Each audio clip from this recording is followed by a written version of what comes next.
But we're going to move into hidden gems of the 2020s. Ash, tell me about some. Yeah. So I tried to keep my list short, but I've got nine here. I'm just gonna quickly touch on. I'm not gonna go into detail about every single film, but yeah, I wanted to talk more about hidden gems because obviously we're only in the third year going into the fourth year of the 2020s, and I already personally feel like I have found some favorite movies or just really like good films from those years that I didn't really know about until like this year, basically. So just wanted to share them with everyone, and we can go around and talk about others that you guys might add to the list. But I will jump into my first one is Another Round. I know this Damn is it, that's not also my necessarily, first one. I know, Nice. I had a feeling it was going to be on your list because I know we talked about this one Ah, good on the pick. Watch List Book Club, right? Yeah. I think yeah. It's got a lot of people that have logged it, so I don't know that it's like hidden per se, but I still feel like it's a hidden gem because I feel like a lot of people that I talk to, like in my personal life more, like have never heard of it. So when Yeah. you're talking about outside of movie talk, it's a different, a different scene as far Everyone movie as, talk knows it. Everyone outside has no yeah, idea. Yeah. I get you. exactly. And we can't always talk about things in perspective of, our film community because it's just totally different. Like if Yeah. I was to tell my mom about this movie, she'd be like, "What are you talking about? I've never Yep. heard of this." But yeah, Thomas Vinterberg's movie, Another Round from 2020. I've only seen this film from him. I've not seen his other big one, which I think is The Hunt. Um, but yeah, this one came out in the 2020s. So I just wanted to highlight it. It's become a favorite of mine. It's actually in my top 50 favorites of all time already. And I've only seen it one time. But I just love the way it deals with alcoholism. And I think it does it in a very realistic fashion, but also gets to show you like the way that it can impact four different people's lives very differently. So I love that movie and kind of the brotherhood that those guys bring together and has the best ending, I think, of any movie of probably the 2020s at this Oh yeah. point, in my How opinion. how much would you love to drunk dance with Mads? Oh, just the best. Yeah, that whole sequence is so good. So And good. he's amazing in it, obviously. But yeah, I wanted to highlight that one first, but I'll run through the other ones a little bit quicker. I put up the menu from last year. I think it's great. I recommend it to everybody that I know in my personal life, and they end up enjoying it for the most part. I just think it's a fun movie. Not much to really like hate there. It's like its Um, own genre, that one, isn't it? It's not really. yeah, It's it's not kind really a of horror. It's not really a thriller. It's not really a comedy. It's like a like, mystery, yeah, thriller, horror, I'd say it's comedy. more mystery comedy than anything. Yeah, it's a tough one to classify for sure. So I do like that it's kind of got its own little unique style. The Black Phone from last year as well, I think it's a little bit of a hidden gem. I know it's a Peacock movie, and those can tend to be kind of crappy. But I think that one actually was well executed. it was great. Pig with Nicolas Cage. Have you seen that, Byron?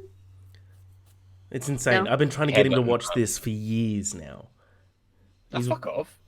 I have. I have been definitely telling you No, to watch Pig no, for. no, no, no. Maybe 1 year. All right. Well, Sure. 2022 and then 2023. That's years, plural. Thank you. Thank you, Ash. Thank you. But yeah, it's real good. I was actually surprised. I didn't think that I was gonna like it. But Why? Why? Why? Why didn't you think you're gonna I like don't it, know. It Ash? just Why? felt like it could be one that would easily be like maybe I'll get bored or maybe I won't be able to like get into the story. But Yeah. I thought it Fair was enough. great. It's awesome. Not because of him or anything like that. I just the plot, like reading it and seeing like the cover, it just didn't like entice me just with that alone. But definitely worth watching. Yeah. I It actually gave it looks four like and a a half. It looks like a character study. You're like, I have to be in a mood for Yeah, this, but it's not. Yeah. yeah, it's real good. And on top of that, also another really like hidden one is Boiling Point from Oh, 2021. great pick. It's Oh, really under the radar. It was filmed in one take. So the entire film is one long take of what it's like to work in a restaurant in London around Christmas time. And so it's just chaotic and impressive. They just keep going. Like if they walk to the where the waiters are, the camera doesn't stop, and then they move right back to the kitchen. It's insane the way they film it. great So that pick. alone gives it like a four, and then I gave it a four and a half because I actually enjoyed the story. I love restaurant based films, TV shows. Shout out the Bear. It's just my jam. And okay, then quickly, my last couple are not like my favorite movies of all time, but they're really fun and they're kind of hidden gems. Weird, the Al Yankovic story, Hell yeah. absolute best stoner comedy at this point you can watch. It's the best. Daniel Radcliffe just goes so hard. Um, and he's so buff for that movie for no reason at all. Yeah, he's Not sure why. weirdly buff. Like Ripped. he's Yeah, shredded. just That was cause I guess he just felt like it. I think that was my highest rated pure comedy of last year. Yeah, I same. watched like 125. It's really funny. I laugh. I've watched it like 4 or 5 times now, and it just Yeah, came out on 4K. So nice. need to get that physical copy soon. Oh yeah. And then quickly, The Fallout with Jenna Ortega, really good, really sad. Nobody with Bryan Cranston. Wait, I get that right? Is that Bryan Cranston? Yes. Nobody.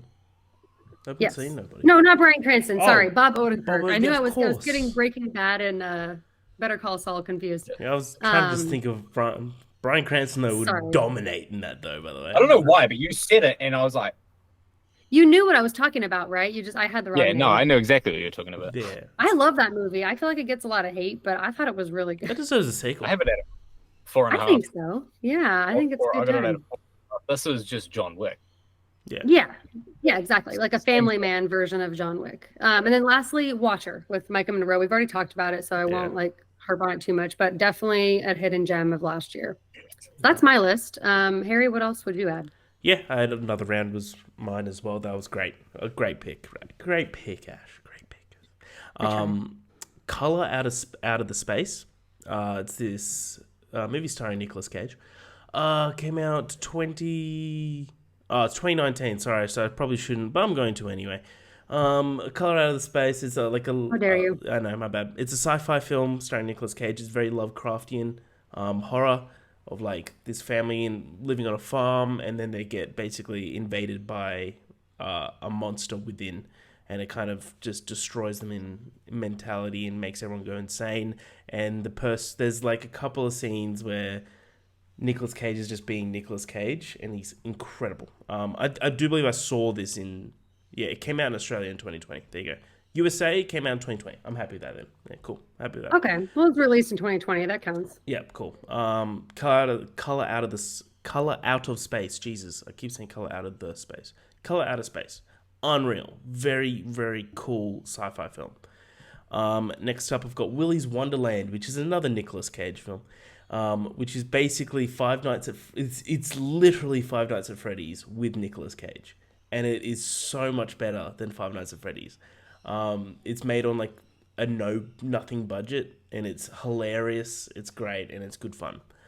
So if you're in the mood for something fun to watch while you're not sober, Willy's Wonderland, definitely put that on your to watch list. The Vast of Night. Have you watched this? I saw it on. I think it's on Prime, at least in Australia. It's this like kind of like a horror film. It is. It's like an alien film. And it's all told through perspective of these radio operators in like the 1980s, 1970s, 1980s, maybe earlier 1960s, well earlier time. Awesome, super original. It's a bit of a slow burn, but I love that, and it kind of really well pays off. But it's just really cool. Like couple of characters, they're really great. Really, you stick with them, and it's a very short film. It's like 90 minutes long. It's great. Vast Night, very much recommend. This one, I'm not sure if it's like a hidden gem because it was nominated for an Oscar, but The Trial of the Chicago 7 needs to be talked about more. It's written by Sorkin. I think it's directed by Sorkin, but it was nominated for Best Picture and Best Screenplay. It is fantastic. The cast is disgusting.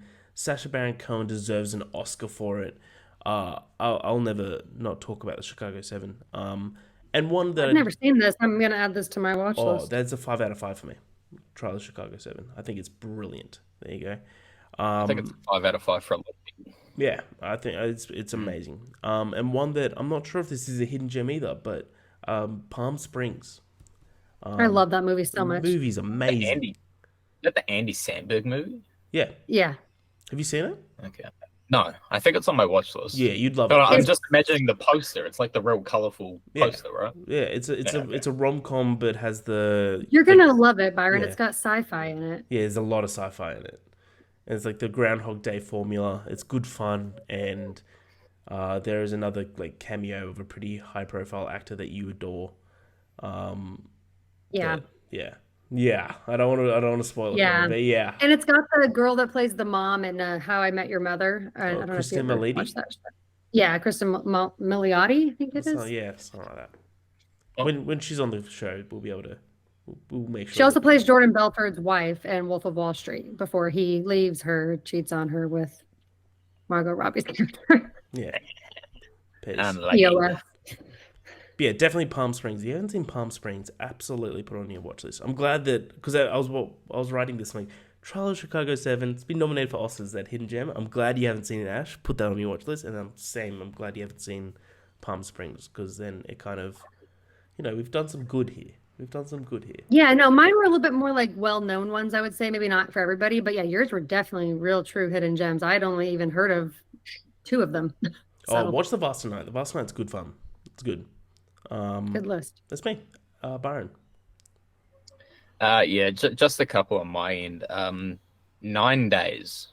It is Edson Oda's directorial debut.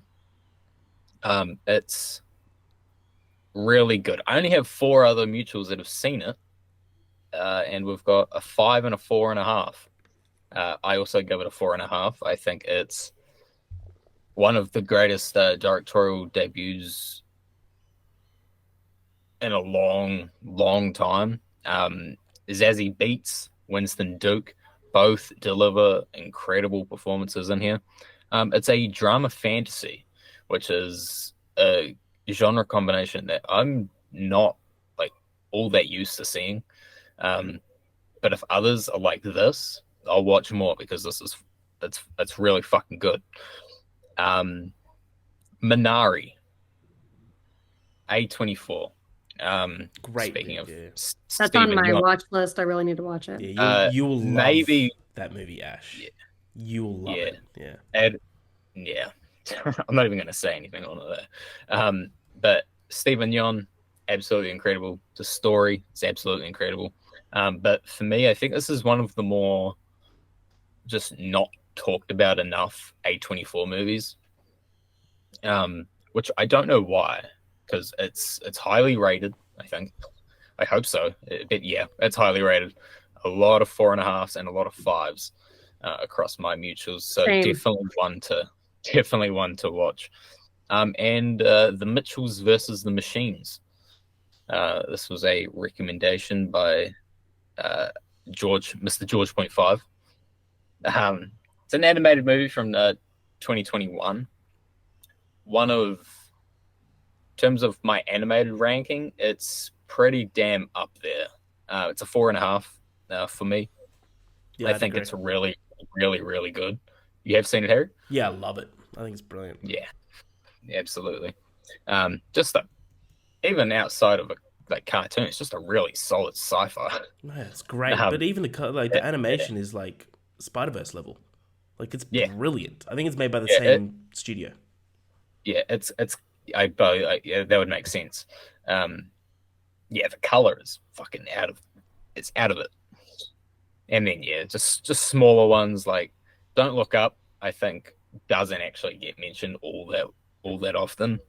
The Black Phone, one of my favorite horror movies this decade so far. Please give Ethan Hawke more roles like this, because the man can go. And The Power of the Dog is another one. Ooh, Benedict Cumberbatch.